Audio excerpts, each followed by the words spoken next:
All right, guys, we are going to keep this one timely today, for real this time. Quick video discussing whether or not the Fuji XF150-600 is the best lens that's ever been made, bar none. Okay, it's not that.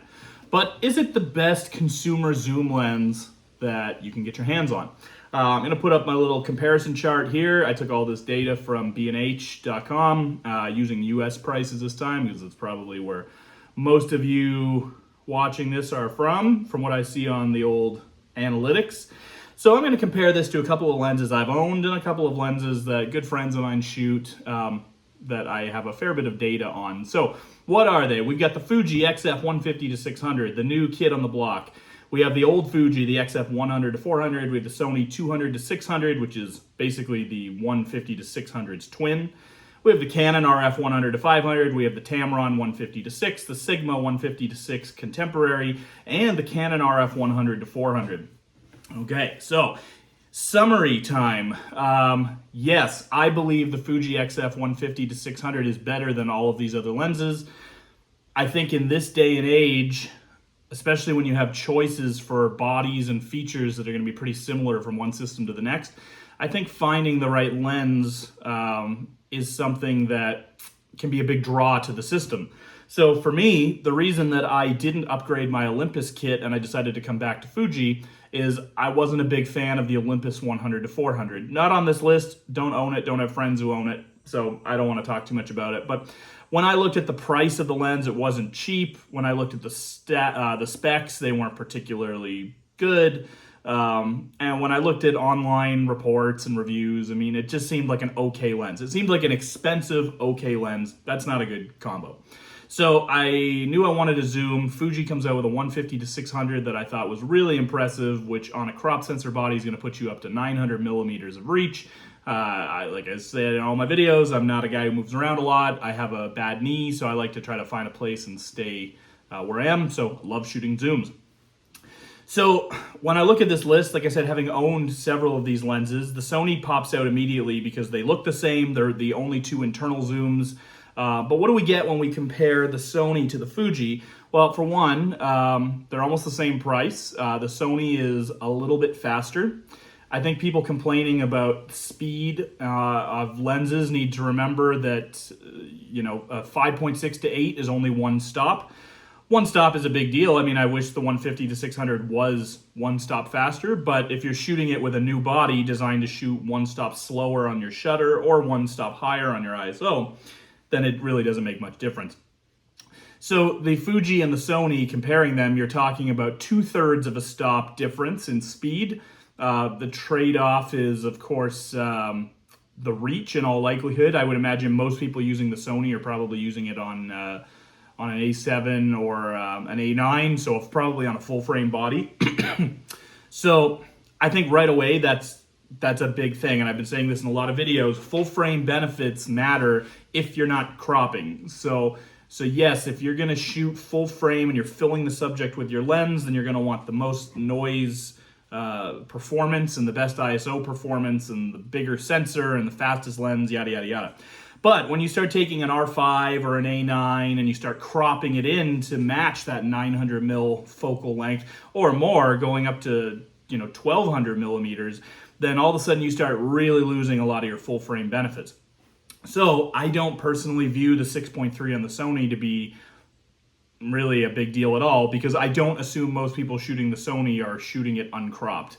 I think once you start to crop that or put a teleconverter and slow it down, whatever, all of a sudden you're in a pretty similar ballpark in terms of pixels and what you're actually getting out of it. What else we have? So the Sony, they have same price. Minimum focus distance is almost the same on both of them. On both of them, it's not good. So that's definitely a bit of a bummer. Get into that more in a bit. The Sony's also a pound heavier, so I mean a pound adds up, especially on an internal zoom where your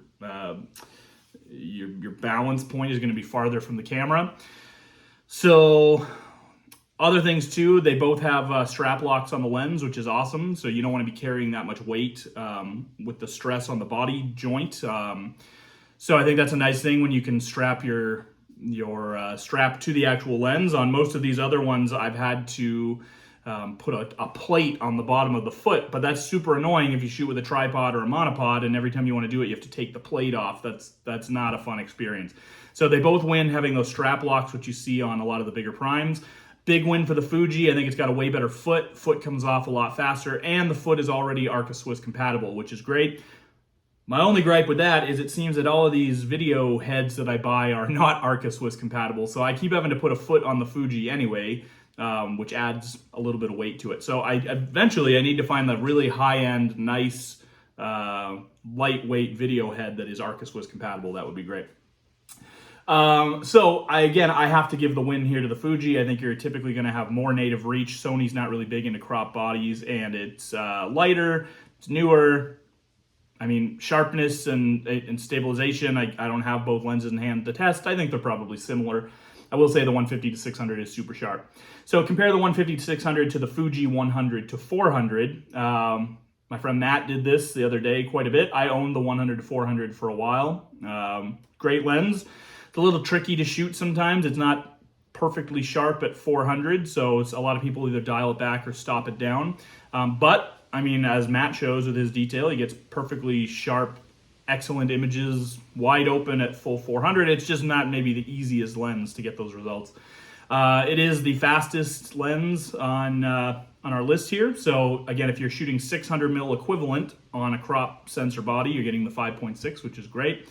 It is light, 3 pounds, and minimum focus distance is 2 feet better. So that's a big deal if you want to shoot butterflies and plants and stuff like that. Again, though, I would say the reach, so the difference being here, you're getting, an extra 300 mil of reach on the new lens.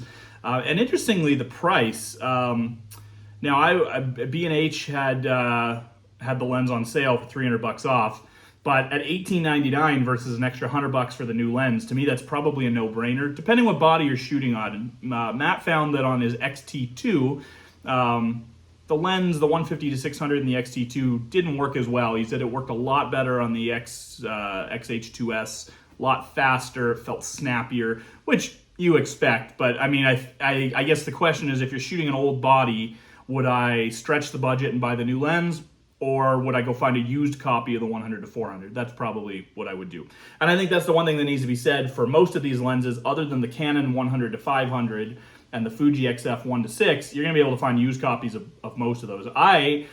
Moving on to that, the 100-500 from Canon, I did own for a good chunk of 2022.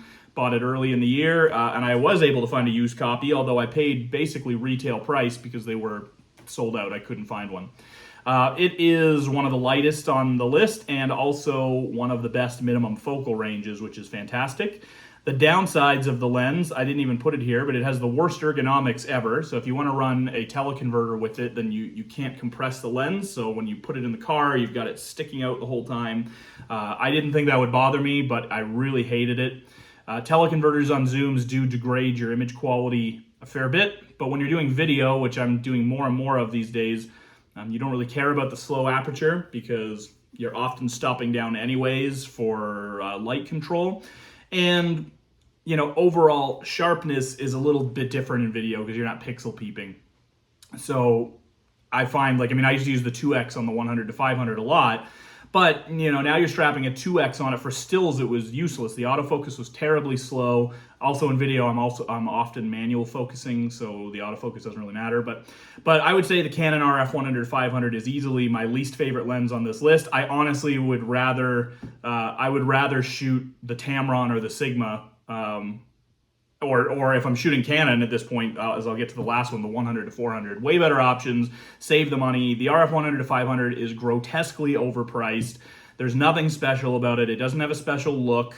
It's not particularly sharp. I shot the EF 100-400 with a teleconverter, the 1.4. I shot that for even longer than the 100-500, and I was obsessed with the idea that I needed the 100-500, and it was a mistake.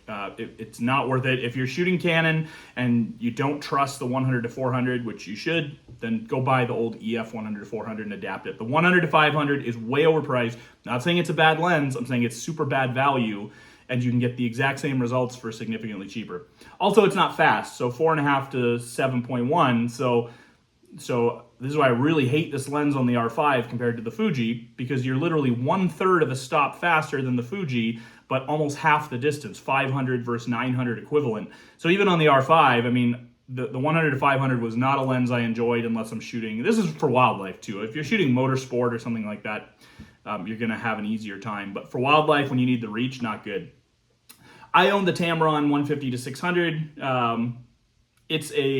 I liked it. I mean, a lot of people complain about it, but I thought it was great. I thought it was cheap. The Arca Swiss foot on that is also very nice.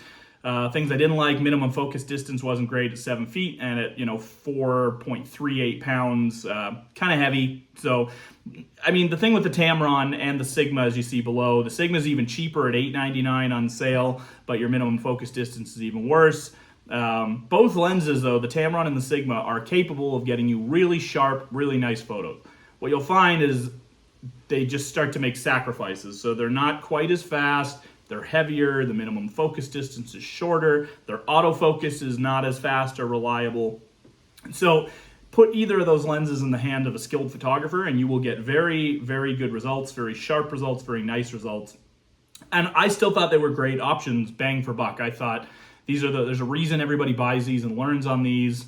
But then Canon came out with something new, this 100 to 400. So F8, people complain, but as I say, you pair this with a new body, you put this on an R7 or something, and like you're not gonna have an issue. You're gonna have the reach. Look at the price, $599, super cheap, 1.4 pounds and 2.9 minimum focus distance. That's nuts. That's the specs that Canon has packed into this lens. They literally, it's like they made the 100 to 500, which is the biggest piece of junk value-wise, and then they made the 100 to 400, which is the craziest value of any lens. Now, I still think the Fuji 150-600 on the XH2S is a way better combo than, let's say, an R7 and a 100 to 400. But it costs a lot more money. So if you're looking for the most budget bang for buck setup, we'll see what the R10 looks like when that comes up. But the R10 and the 100 to 400, or even the R7 and the 100 to 400, I mean, you can almost buy the body and lens for about the same price as the Fuji body. So if you're looking bang for buck, I think Canon really has done some great stuff with those lenses.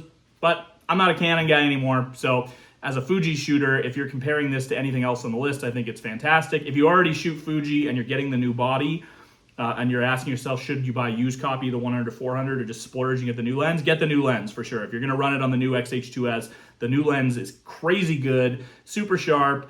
The only thing that kind of irks me is I wish the minimum focus distance was 2 feet shorter. But again, you're getting the extra 300 mils. So the equivalent, like if you're shooting dragonflies or butterflies, it's still similar. I haven't tried it with extension tubes or teleconverters or anything yet. But yeah.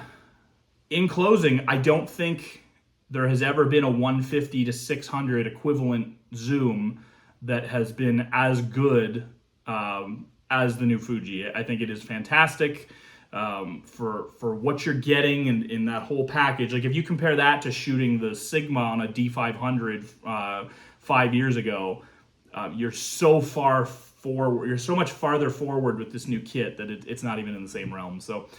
If you're thinking about the lens, I think bang for buck, it's really good. The features are great. It's sharp. It's awesome. So go get it once you can. That's the other knock is it's back ordered. So eventually that'll get fixed. So thanks for watching.